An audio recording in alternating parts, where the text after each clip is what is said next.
जी बिल्कुल, मैं मरीजों से यहाँ आके मिला हूँ और मुझे यहाँ आके पता लगा कि ब्लड की बड़ी प्रॉब्लम रहती है, तो हम सारे साथियों ने ये तय किया कि हम लोग आज ब्लड यहाँ दे के जाएँगे। और मुद्दा इस बात का है कि इतनी बड़ी घटना प्रदेश की राजधानी के अंदर हो गई, लेकिन चिकित्सा मंत्री कहाँ हैं? चिकित्सा मंत्री ने अब तक ना कोई बयान दिया है, ना कोई सिंपैथी जाहिर की है, ना कोई इन लोगों को मदद करने की कोई घोषणा करी है। मरीज हैं, बड़े परेशान हैं, इतनी सड़क पे चलते हुए इन लोगों के साथ ये हादसा हुआ है। आज यही हादसा किसी बड़े अधिकारी या बड़े व्यक्ति के बच्चों के साथ हो जाता है या उनके साथ हो जाता तो पूरी सरकार उनकी सेवा में लग जाती।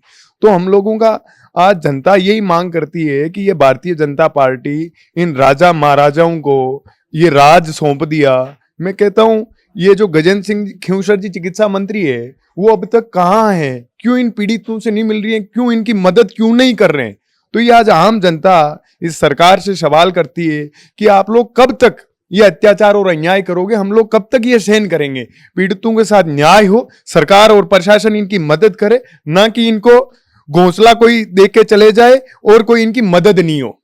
अभी जिस तरीके से हमने प्रेमियों से बातचीत की है, जी डॉक्टर से बातचीत की है, किस तरह की कंडीशन बताई जा रही है अभी आपको?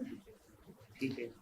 जी बिल्कुल, मैं आईसीयू के अंदर उन पेशेंट से जाके मिल के आया। उनके पिताजी संतुष्ट नहीं थे तो मैं नीचे गया, जो धाकड़ साहब यहाँ के इंचार्ज हैं उनको लेके आया और उनकी जो भी मदद मैं कर सकता था हम लोगों ने आके यहाँ मदद की। और आगे भी पीड़ित और पेशेंट के कोई समस्या होगी तो हम लोग करेंगे।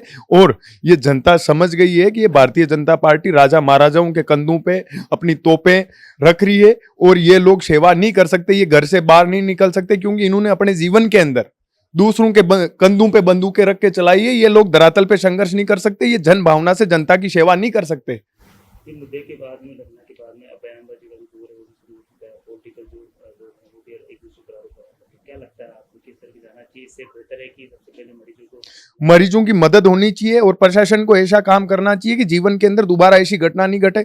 जो अपराधी था वो 62 साल का है, तो आप लोग सोचिए इसके पीछे कोई षड्यंत्र भी हो सकता है।